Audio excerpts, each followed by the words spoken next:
Hey, so how's everybody doing today? I'm going to cover something here. I don't usually cover this type of stuff on the YouTube channel, but I found it kind of interesting. Just thought maybe I'd share it with everybody. So I've been seeing a lot of stuff on the news where our police force is actually starting to resign because of mandates and things like that having to do with the vaccine. And some of those officers actually have had the vaccine themselves, but they don't see that they should be enforcing any kind of a mandate, and they don't believe that the government should be able to come in and tell you whether or not you have to get this vaccine. And I respect that a lot. That actually speaks volumes to their character.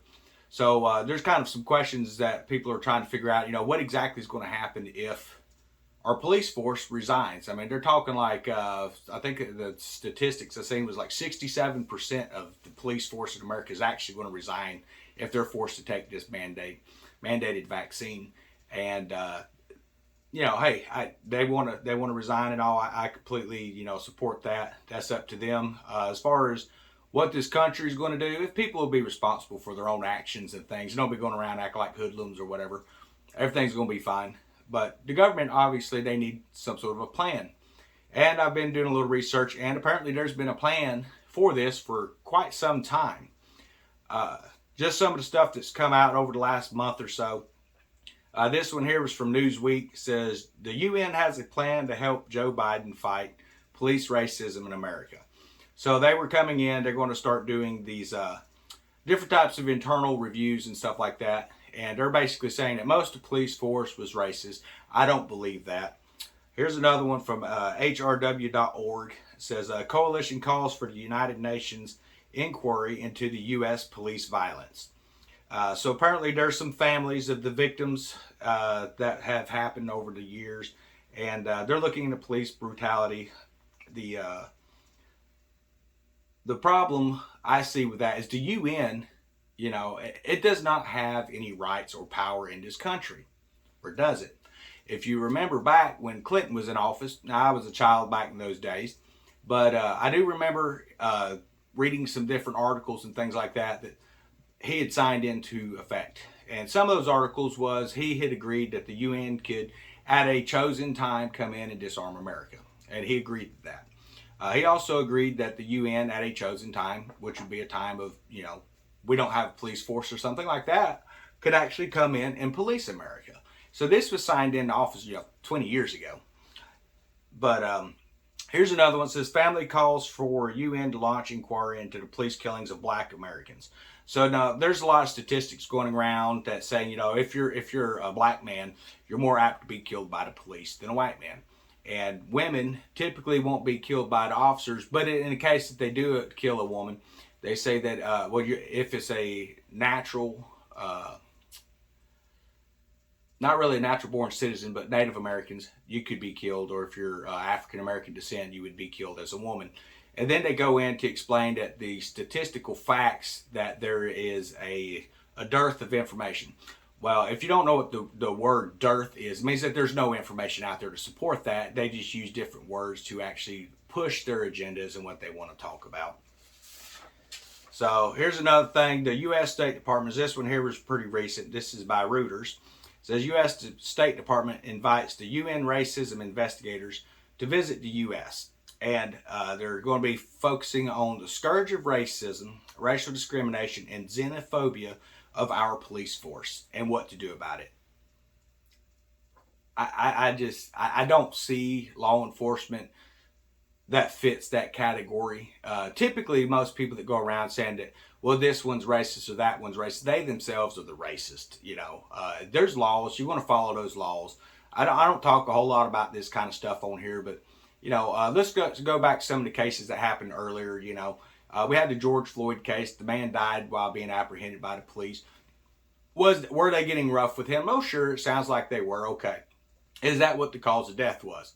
I don't think that's what the cause of death was. They found that he had drugs and stuff in his system that contributed to him dying. Here's the thing, man. You don't go get messed up on whatever drugs these people get on and then go try to pass counterfeit bills. You're going to run into the law. He was trying to pass a counterfeit 20 at this station. He'd been doing it a while, and they finally caught him. And then he's fighting back. You can clearly see he's resisting. Well, if you got someone resisting and then all of a sudden they're talking about they can't breathe, they're fixing to run, typically.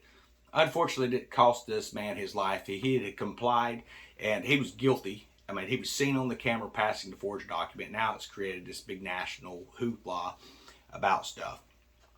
So the UN experts urging a far-reaching U.S. reform on police violence and systemic racism. This is from voanews.com.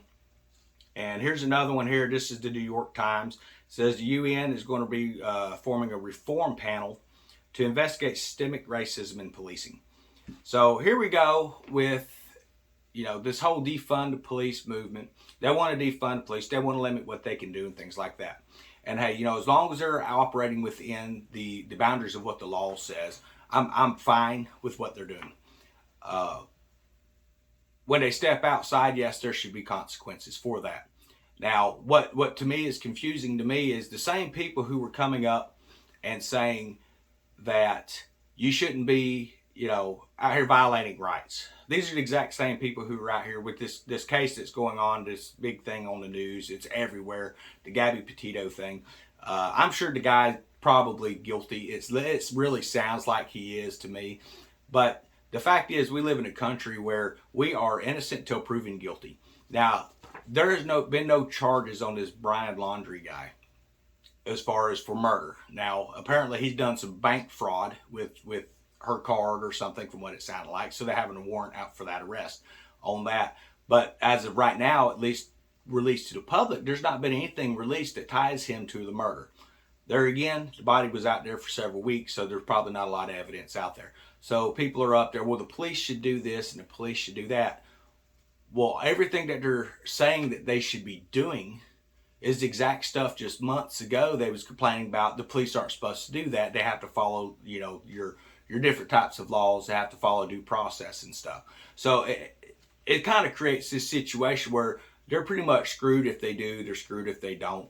And quite frankly, I don't blame the law enforcement for getting frustrated and saying, we're just going to retire, we're going to get out of this stuff, we're going to find something else to do. Because quite frankly, they try to protect the public, and the public doesn't care. Anything they do, it doesn't matter right or wrong, there's somebody going to have something negative to say about it. I just want to touch on this, because seeing what's happening with all this stuff, and you have this mandate coming out, people don't seem to realize a mandate, that's a violation of your rights.